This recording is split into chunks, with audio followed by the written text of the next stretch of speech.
What's up, everyone? This is episode 6 of Let's Take a Dive. This is going to be recorded on Sunday, February 12th. However, you probably won't see it until Monday, February 13th. This is going to be a predominantly basketball and actually all basketball episode with the NBA All-Star game coming up this week. And the trade deadline is also going to be coming up fairly soon. So let's just dive into the headlines real quick. So in this past 2 weeks or so, there's been in addition to the Lakers staff, they hired Magic Johnson as part of the front office, which I think will be good. They hired Luke Walton as their head coach to kind of bring some more personal input to the Lakers. They wanted more of an inside guy type deal. They thought that would better suit the organization and the atmosphere of the fans and all that kind of stuff. So they hired Luke Walton for that reason, and it hasn't really seemed to work out since they're still I believe they have the second worst record in the league right now. And adding Magic Johnson as a front office helps that atmosphere aspect again. He'll just be doing some decisions more on trades and how things are being ran and stuff. I think it'll be good for him though. He's a smart businessman. He owns the part of the Dodgers right now, and the Dodgers have kind of been pretty good in the past few years in the Major League Baseball. So he's a businessman. He could probably change some things for the better for them and help them out. So that should be interesting to see how things work in the next couple of years with the Lakers, getting some players back, doing some trades, getting good draft picks, things like that. Also in the news was Phil Jackson and him just being very vocal and out in the social media on matters that should probably stay more in-house. It's just a big mess there. He's gonna get ran out of New York, or run himself out of New York here pretty soon, I can imagine. Carmelo Anthony has been in the news for maybe possible trades and stuff. Turns out he's not going to go to the Cavaliers. They don't want to make the trade. There's still a option on the table that he can get traded to the Clippers, but I think the only way the Clippers would do that is by giving away Blake Griffin. I don't think they really want to do that. And I also heard that there's some type of clause, since Derrick Rose has a rookie contract extension deal with his contract right now. I know he's been in the league a while, but it was just the way that their contracts were written up. Blake Griffin has the same type of contract where it was just his rookie extension released a little bit, or extended a little bit more. Apparently, Rose and Blake Griffin can't play on the court at the same time or something because of some CBA rule in the NBA that says that two players with the same rookie contract extensions or something can't play at the same time or something. I don't know. That's some glitch that's in the NBA's CBA that just really needs to be fixed. Something needs to be done about that. It seems kind of stupid. It's been out there that is put in place to prevent tanking, but we see tanking still. The Lakers and the 76ers both pretty much tanked last year. It was pretty obvious, so they need to fix something with the whole whatever that rule is. I don't even know the extent of it, but it just seems pretty stupid that would be a rule. I looked at some possible NBA trades. If you go on their, I think it's NBA.com that has it, you can do a trade machine and see if financially a trade can work out, and just add some pieces or whatever. But some of the trades that have been thrown out there are the Raptors trading to get Paul Millsap. They probably give up Terrence Ross, some other guards or something. to the Atlanta Hawks to receive Paul Millsap. I don't really know how he'd fit with the team very well. I mean, Millsap's been a pretty solid player, but they got a few big guys there that can play. So I don't know why the Raptors would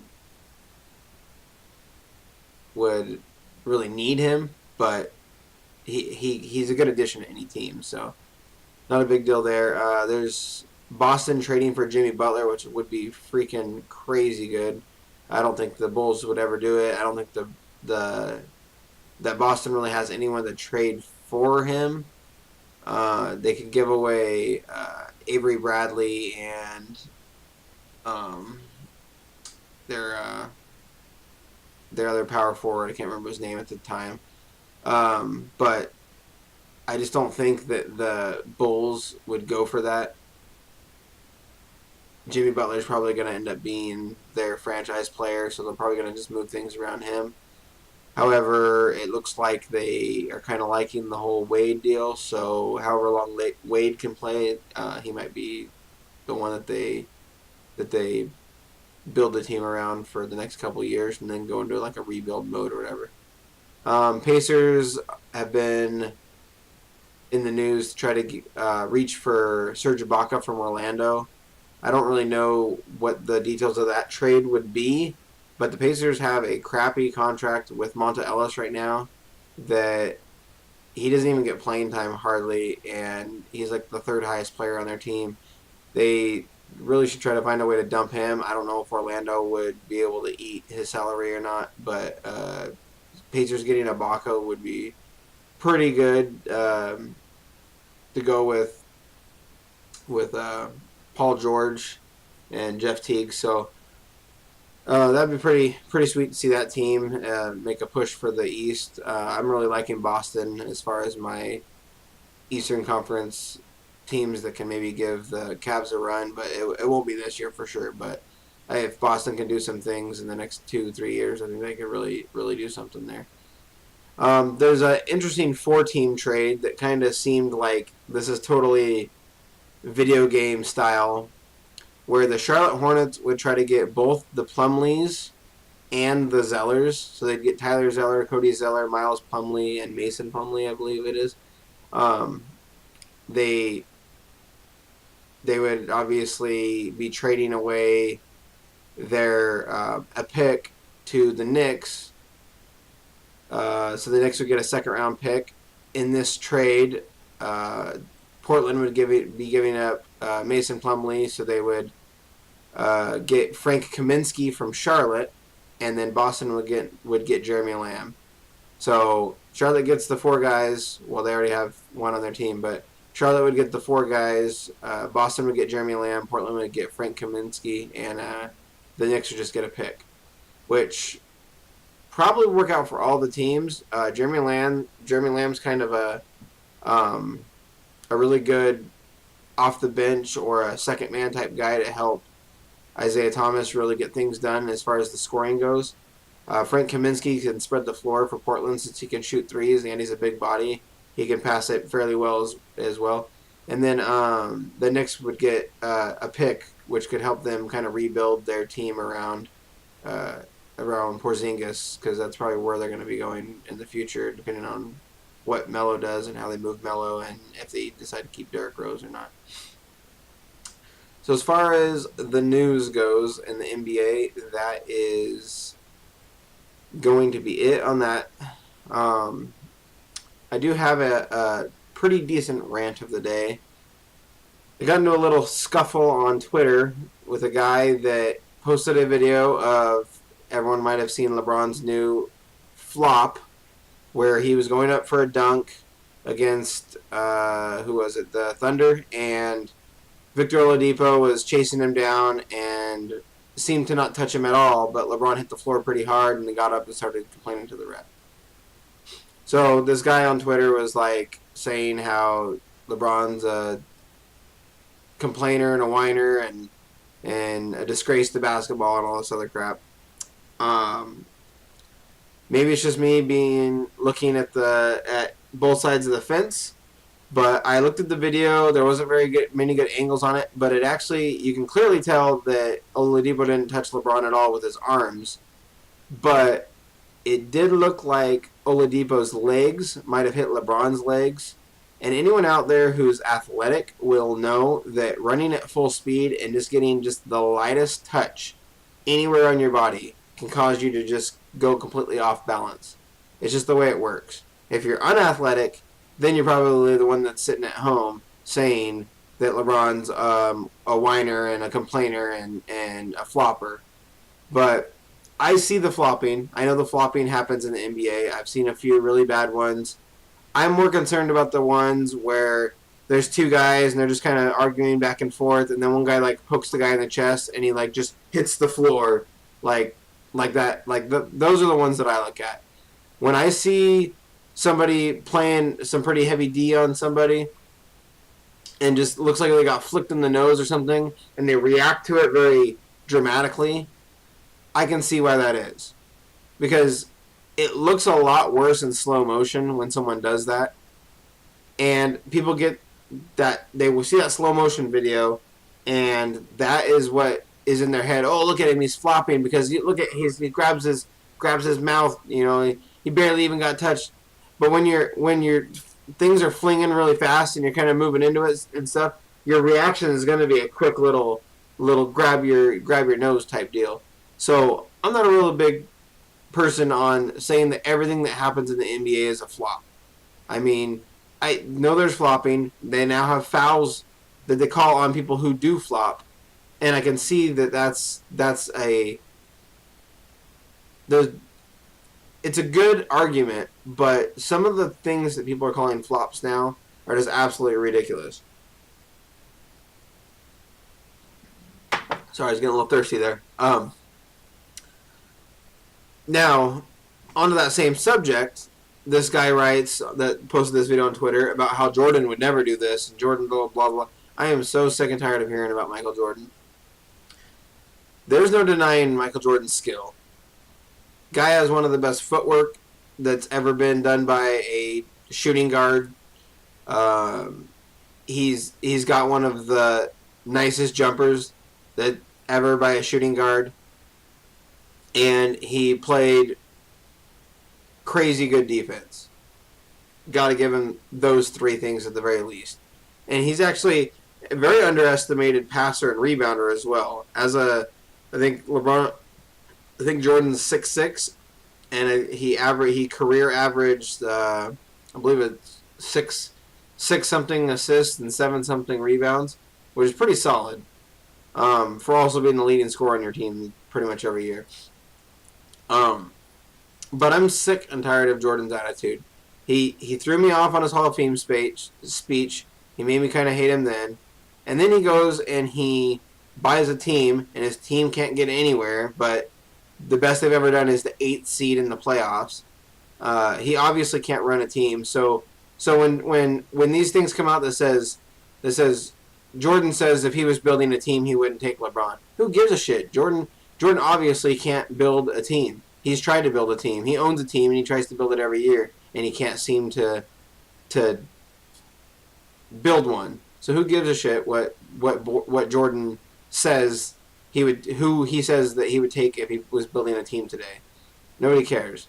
Then there was an article that came out saying that Jordan had a dinner with the owner of the Golden State Warriors earlier this year, and they were talking. And Jordan told the Golden State Warriors, this is almost a direct quote, 73 wins ain't nothing.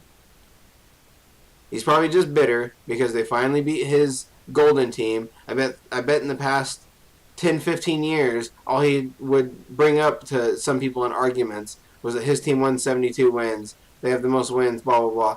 And then he sits down with the owner of the Golden State Warriors, and suddenly 73 wins isn't anything. Like, are you kidding me, dude? Like, that's one of the best win percentages in the history of all of sports. Like, football only has 16 games, and they only play one game a week. So, like, the teams that go 15-1, or the Patriots and the Dolphins teams that went undefeated, like, That's a little easier because you only have 16 games and you only play one game a week. But if you go across all major sports, hockey, soccer, um, Major League Baseball, NBA, college basketball, college football, like things like that, 73 wins and 9 losses is one of the best win percentages of any team in sports history, not just NBA history. Well, they are the most winning team in NBA history, but that's just an amazing feat. So for Jordan to say that 73 wins ain't shit is just absolutely ridiculous. And then there's the people that talk about how LeBron buys teams and other teams have built their teams. I think that's a crock of shit. Like, LeBron did jump on a team that already had Wade and Bosh. However, he jumped on this team where Bosh has always been the number one on his team, so you don't. It's almost like a rookie coming in the league. You don't know how well he's going to play on a team where he's not the number one.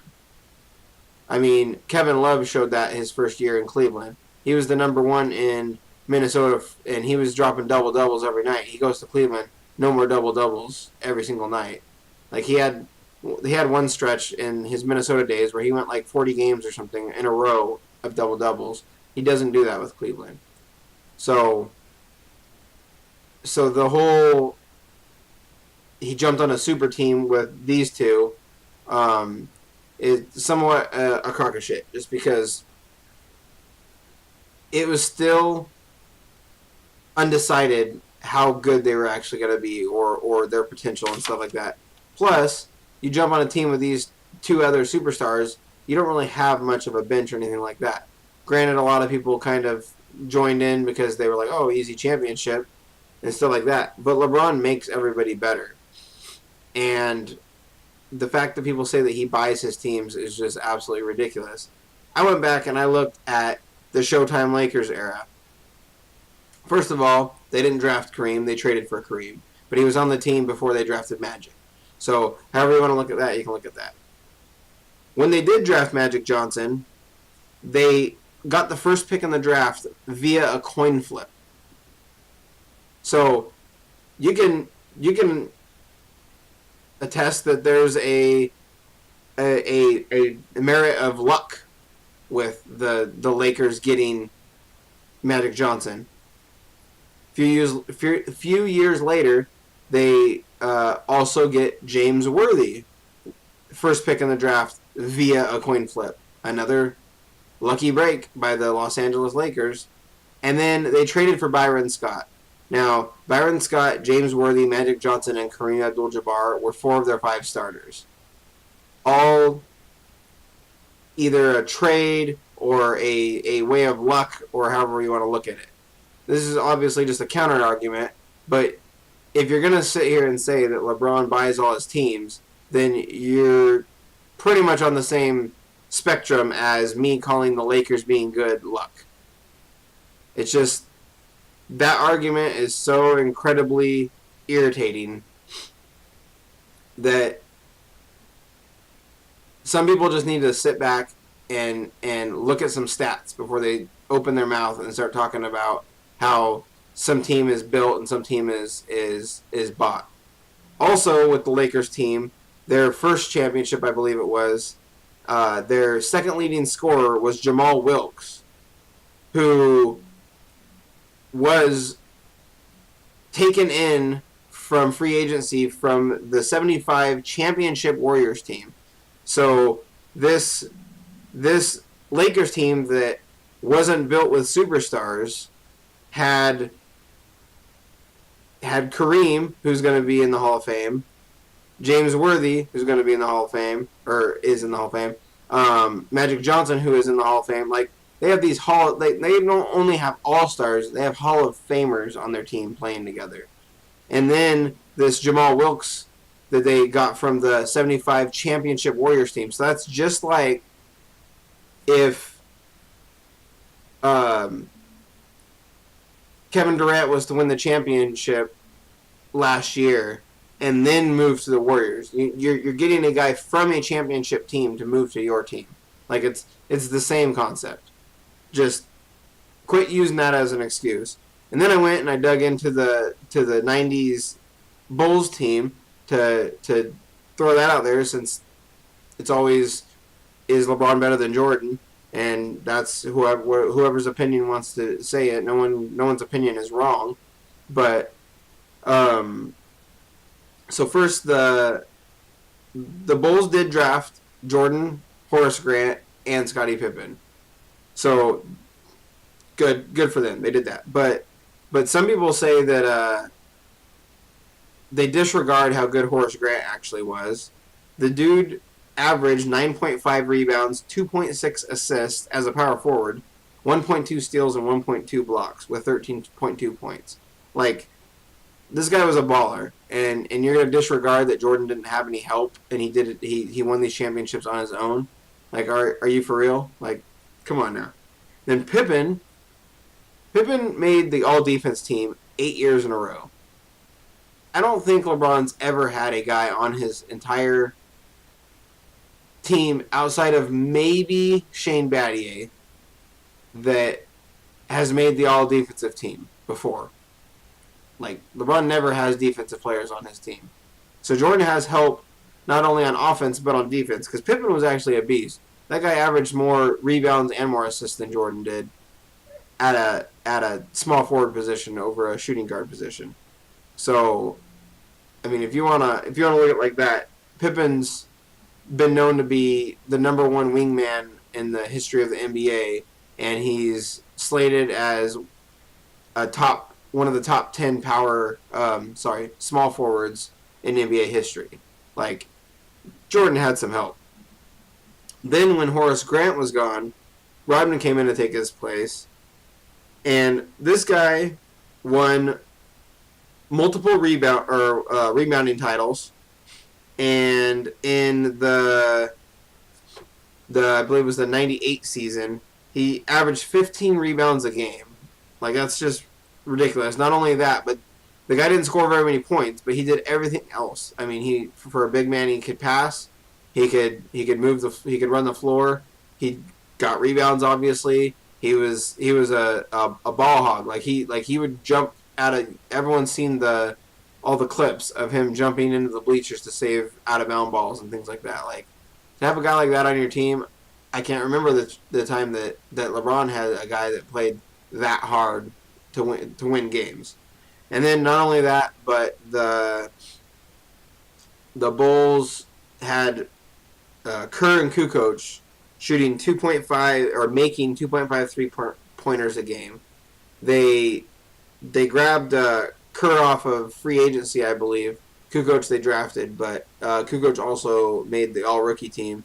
So, I mean, if you want to sit here and say Jordan didn't have any help, like, yeah, maybe in the Showtime Lakers case, maybe they kind of bought a few guys and built a few guys. And in the Bulls case, it looks like they built most of it. They didn't buy hardly anything except for Rodman and maybe Kerr. But Jordan definitely didn't win championships on his own. He had a lot of help from a lot of all-stars, Hall of Famers, all defensive players, things like that. So the next time you're going to sit here and say that LeBron needs all this help to win and Jordan and Magic and none of them did, like, just fact check yourself, please. So I'm done ranting on that case. I should record all my rants that I do in my car when I'm talking about this, because that would be the most natural ones, but whatever.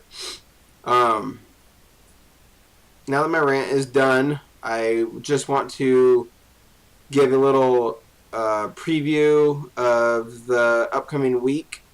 Obviously, there's not really much going on outside of basketball. So this week, starting on Friday, I believe, the NBA All-Star Weekend starts. The contestants for the slam dunk competition this year are Aaron Gordon, DeAndre Jordan, Glenn Robinson III, and Derrick Jones Jr. Don't know much about Derrick Jones. I know Glenn Robinson can ball. DeAndre Jordan kind of seems like a dumb pick for the dunk competition. We've already tried it with JaVale McGee and Dwight Howard. Now, Dwight Howard brought some pretty creative dunks when he did the dunk competition, but they were pretty like they were creative, but they weren't difficult because when you get a tall guy in there, the dunks just don't look as good.